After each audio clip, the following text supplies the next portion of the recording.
Successful franchisees know exactly why they get out of bed in the morning and what it is that they're trying to create, no matter the life cycle of their business. Hey, welcome everybody to another episode of Franchise Feedback. My name's Terry Coker. I'm a franchise consultant. I'm here with Ray Fanning. Hi, everyone. Good to see you today. What do you do, Ray? Terry, I get to help people learn about business ownership options, help them identify what those options are, and give them a framework to do a thorough, informed decision process. That's what I get to do. That's pretty good as a franchise consultant, right? And a small business owner. As a small business owner and a franchise consultant, proud to be a small business owner. Absolutely. We love helping people decide is small business ownership right for you. And we produce these short videos to help answer questions that we get during the week. So do we have a question this week, Ray? We have a question this week, Terry. Today's question is from Dave in Arizona. And Dave's question, first of all, a compliment. Hey guys, love your videos. Thanks, Dave. Thank you, Dave. We hear that a lot, actually. Yeah, we're lucky to do it. Thanks, Dave. Dave's question is good. What does it take to be a successful franchise owner? What does it take to be a successful franchise owner? Good question, Dave. Good question, Dave. Do you want to start out, Ray, or do you want me to?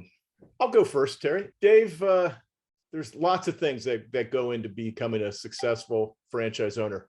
Ones that come to mind, being a calculated risk taker, being able to evaluate what the different risks are, doing the homework. I'm not saying jump out of the airplane and hopefully you have a parachute on, but I'm talking about doing your homework and making sure that the P's and Q's are lining up. Second thing, and this might seem trite, but you got to be coachable.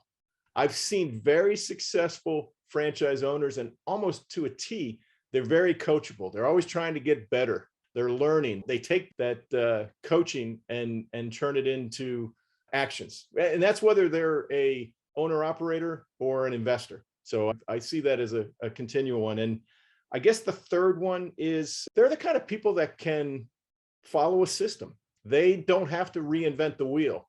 It doesn't mean that they won't make it better in their area. I mean, we've all been to McDonald's and they're a little bit different when you're at the ocean or if you're in the middle of the city, but you're in a McDonald's. They have a system. You don't go into McDonald's and make it a vegan burger necessarily and all vegan. So you want to take their system and improve upon it, but take their system. Otherwise, I'm not sure why you're going to be investing in a franchise.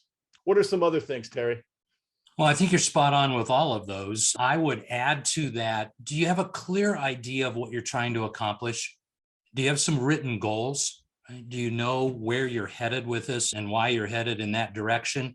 Successful franchisees know exactly why they get out of bed in the morning and what it is that they're trying to create, no matter the life cycle of their business, whether they're just launching or whether they've been doing it for 10 years. Written goals really, really helpful to that process.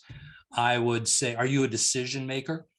Franchisors are looking for decision makers. And so if that's you, if you can make smart decisions, then the franchisors will love you and you will love the results of your business with them.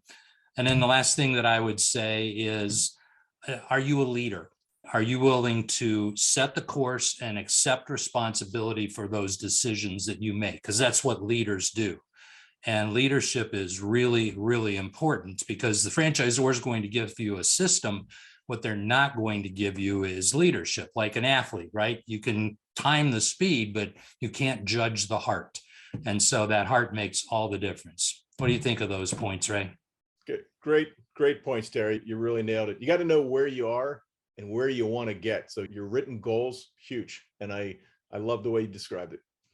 Yeah, and what we do, if you're interested in a conversation with us, is we have question and answer calls. So it's one-on-one with either one of us, and we'll take your specific questions.